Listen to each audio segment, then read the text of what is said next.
Welcome to my channel. If you're new here, I'm Alli and this is Bucko. And we love making YouTube videos, right, Bucko? He seems so enthused to be doing this. In this video, we're gonna kind of kill two birds with one stone because we're gonna go over some questions that I've gotten from you guys through Instagram, YouTube, Facebook, and also go over my top 5 Amazon finds for a beginner starting out with a furniture flipping business. So before we do that, please subscribe down below, comment, like, whatever you want to do. I'm trying to get to 1,000 subscribers so that I can do a big giveaway. But anyways, let's get started. Let's get to the good stuff. I have some life-saving Amazon finds. If you're starting a furniture business or if you're just doing furniture for yourself, you're gonna want to know. The reason why I wanted to make the top 5 Amazon finds is because I made a lot of mistakes when starting a furniture flipping business. Like, it's almost embarrassing. I'll tell you some of the embarrassing stories I have. But I found tools and I found paint that just makes a lot of things go a lot faster and easier, and pretty much in the end makes the end furniture design look way better. So let's get started. Okay, the first one is chalk paint. Yes, chalk paint. You don't have to get this on Amazon, but I've ordered it off Amazon. I get white or black, the safest colors to use when making furniture flipping, or when you're making furniture, when you're painting furniture for your furniture flipping business. Whew, that's a lot to say. Chalk paint.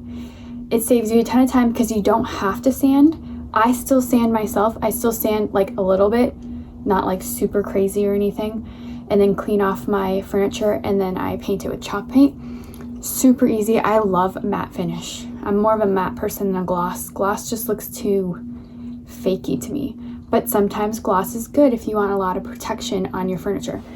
Bucko, no licking.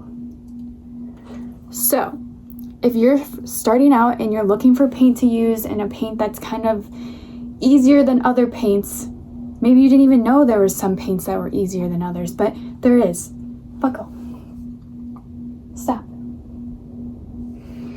Chalk paint. That's the way to go. And I would choose kind of neutral colors if you're looking for a color palette for your furniture, because neutral colors can be put into a bunch of different rooms and go with a lot of other things. So it's a safe color palette to use. So I will list here some chalk paint that you can use that are neutral colors.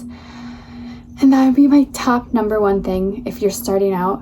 Get some chalk paint. It makes life so much easier. Just some of the flips I've used chalk paint on. Yeah. I feel like they turned out pretty well, especially since they were some of my first ones that I sold. So let's get to number 2. Number two is this circular sander. Again, you don't have to get it off Amazon. I personally did, but this changed my life. I knew these existed, but for some reason I was stubborn and decided to sand by hand or use a really old sander that is not circular. Those are still good. The square ones are still really good sanders, and they get into corners sometimes that this one can't. So having both is great, but I would recommend if you're gonna buy one starting out to get the circular sander, because first of all, it automatically goes in a circle, so all you do is have to go back and forth and sand, and it goes so much faster. I've sanded so many projects by hand, and that's pretty embarrassing because I could have literally had this and probably sold my furniture way faster because I would get it done faster. I'm not always the smartest bulb. Wait, that doesn't make any sense. I'm not always the brightest bulb in the bunch, okay? But I do learn. And when I find a product that works really good, I'm gonna share it with you guys so you guys can be bright bulbs. Everyone should be a bright bulb. Anyways, so I'm gonna put this down in the description. I'll list everything from 1 to 5 down in the description of what I use and where I found it on Amazon. Prices, I would put prices, but I know that they change so often that if I put a price up now, it could be different tomorrow. So I'm not gonna promise you a price on here, but I will put all the links in the description. Let's get to number 3. Number 3. Sorry, I have way too much coffee this morning, so I'm trying to make this video more fun, but I feel like I'm just making it weird. Anyways, number 3 are these paintbrushes. They don't necessarily have to be this brand, but get some nice paintbrushes.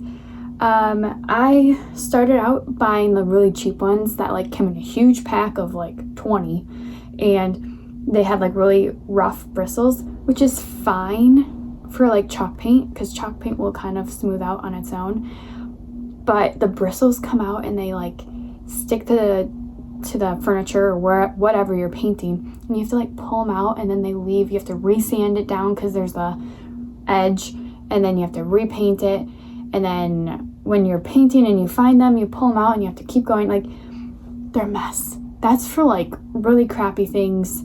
I don't even know what you want to use those brushes for. Something that doesn't matter, I guess, because these brushes will make your paint look so nice, and you won't be picking off bristles, and you won't have any kind of weird brush strokes left in it. I highly recommend these. Wow, the sun is coming out. I highly recommend these brushes.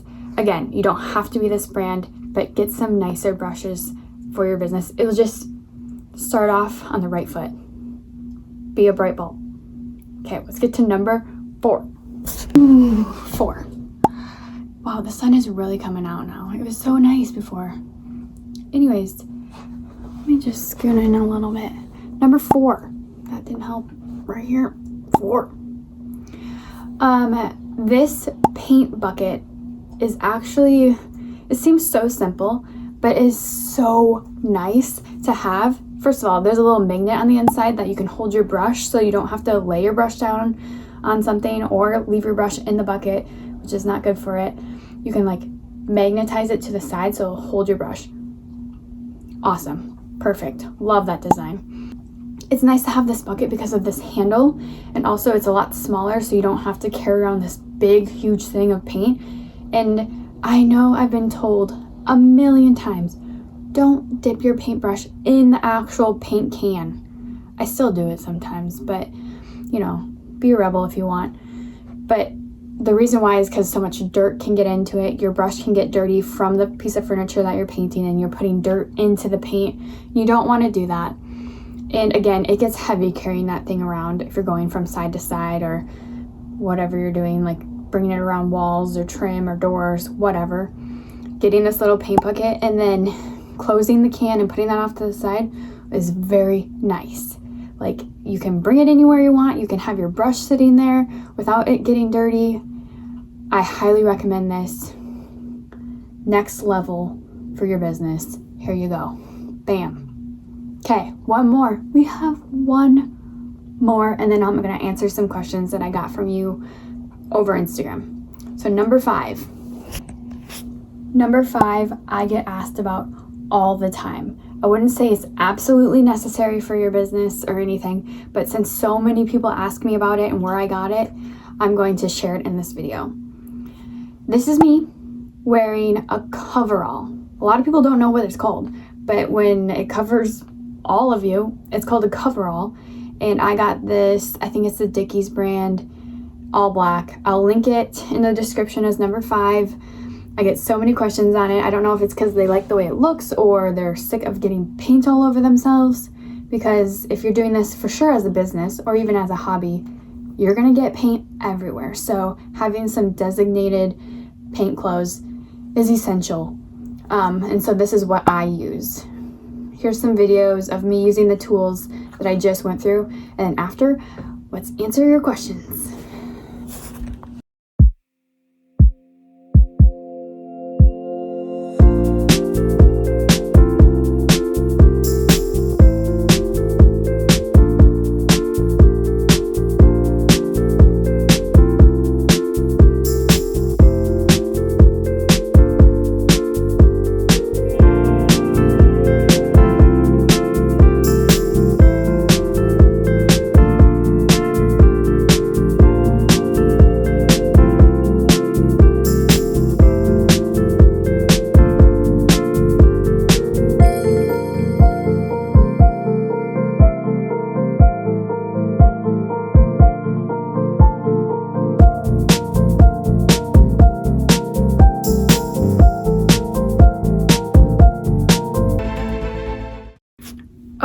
let's answer some questions.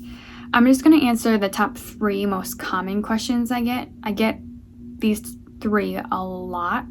So the first one is, how did you get your furniture flipping business to be full-time? And technically, my furniture flipping isn't full-time. I work for myself full-time, but it's 2 different things. I do furniture flipping, and I also do freelance graphic design / illustration. So I make money doing those 2 separate things. But right now, both of them, like, I couldn't just do freelance design. It doesn't make enough money yet. That makes way more money than the furniture flipping. But I can't do it solely because it doesn't have enough on its own to support me. And furniture flipping for sure doesn't make enough for me to do it solely. So that's why I do 2 different things. Furniture flipping can be really up and down. Like, certain months I'll put it out there and boom, it's gone. Someone wanted it. And then other months it'll maybe take weeks before I even get a message about a piece. So it can be really up and down. I could make a couple hundred in a month, or I could make nothing at all because no one was looking for what I was selling. So it gets a little crazy. But the second question we have is, where do I sell my furniture? So I always put it on Facebook Marketplace, and then I usually share my listings with my friends and stuff, and they might know someone that's looking for something. Or if people reach out to me that are looking for a dresser or something, I usually will send them the listing, see if they're interested. But mainly Facebook Marketplace is where I sell my stuff. I would love to do markets and like be a vendor, but I don't have the transportation, and it's also kind of expensive to even just be a part of a market. What do they call them? Craft markets? No. I don't know what they call them. It's like where there's a bunch of different people that own businesses go and set up like a table and tents and all of this stuff and sell their either what their business services or their products. It's sometimes a couple $100s just to be a part of it. Kind of bizarre, but not something I'm into yet. The next question is, where do I find my furniture? So at first I would go to like Goodwill, Savers, thrift stores, also Facebook Marketplace. Sometimes there's people just trying to get rid of things for free. I usually try to never spend over $20 on something. So sometimes it takes me a while to... Okay, my camera keeps cutting me off, and I don't know. It's probably a storage thing, but hopefully we can get through this question. So the question was, where do you find all your furniture? And I was saying that Goodwill, Savers is where I usually go, Facebook Marketplace. But recently, I've had so many people reach out that they're getting rid of some kind of furniture and wanted to see if I needed it for projects or wanted to flip it into something else. I have a stockpile of furniture just waiting to be redone.